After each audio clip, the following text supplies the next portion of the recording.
Last వీడియోలో చెప్పాను గదా! టెంపుల్‌కి వెళ్ళాము అనేసి. అది ఆఫ్టర్ మ్యారేజ్. బిఫోర్ మ్యారేజ్ ఏమైందో ఈ వీడియోలో చూపిస్తాను చూసేయండి. బిఫోర్ మ్యారేజ్ ఏంటంటే, మన ఇంటి దేవురు ఎవరైతే ఉంటారో వాళ్ళకి మనము దేవరలాగా చేసుకోవాలి. అంటే పూజ చేసుకొని ఏదో ఒకటి బలి ఇవ్వాలన్నమాట. అక్కడ బలి ఇచ్చిన ఏదైతే ఉంటదో లైక్ కోడి ఆర్ పొటేల్ ఇలా ఏదో ఒక నాన్ వెజ్ తిన్న తర్వాతనే మనం ఫాస్టింగ్ అయితే తీర్చుకుంటాము. అంతవరకు మనం ఫాస్టింగే ఉండాలి.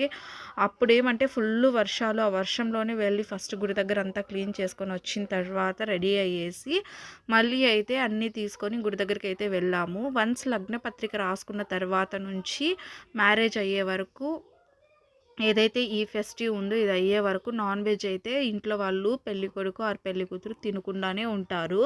ఇదయిన తర్వాతే ఫస్ట్ వాళ్ళు నాన్ వెజ్ అయితే తింటారు. ఇక్కడైతే అందరం కలిసి గుడి దగ్గరికైతే వచ్చాము. మా సైడ్ అయితే ఆల్మోస్ట్ అందరికీ గంగమ్మ తల్లిని ఇంటి దేవురుగా ఉంటుంది. ఇక్కడైతే అందరము కలిసి దేవుడి దగ్గరికి కావాల్సినవన్నీ తీసుకొనొచ్చేసి, ఇలా అయితే గుడి చుట్టూ తిరుగుతున్నాము. గుడి చుట్టూ 3 సార్లు తిరిగిన తర్వాత పూజ అయితే స్టార్ట్ చేయాలి. పూజ అయితే ఫస్ట్ పెళ్ళికొడుకు దగ్గరనే స్టార్ట్ చేయించారు. నడవడానికి కూడా చాలా కష్టంగా ఉండింది. మొత్తం బురద బురదగా ఉండింది. పెళ్ళికొడుకు అయితే మా హస్బెండ్ వాళ్ళ బ్రదర్ నాకైతే బావ అవుతారు. సో, ఇక్కడైతే ఫస్ట్ పెళ్ళికొడుకు దగ్గర పూజ చేయించిన తర్వాత మనమైతే త్వరగా పూజ అయితే కంప్లీట్ చేసుకొని ఇంటికైతే వెళ్ళిపోయాము. నెక్స్ట్ వీడియో పోస్ట్ చేస్తాను చూసేయండి. Thanks for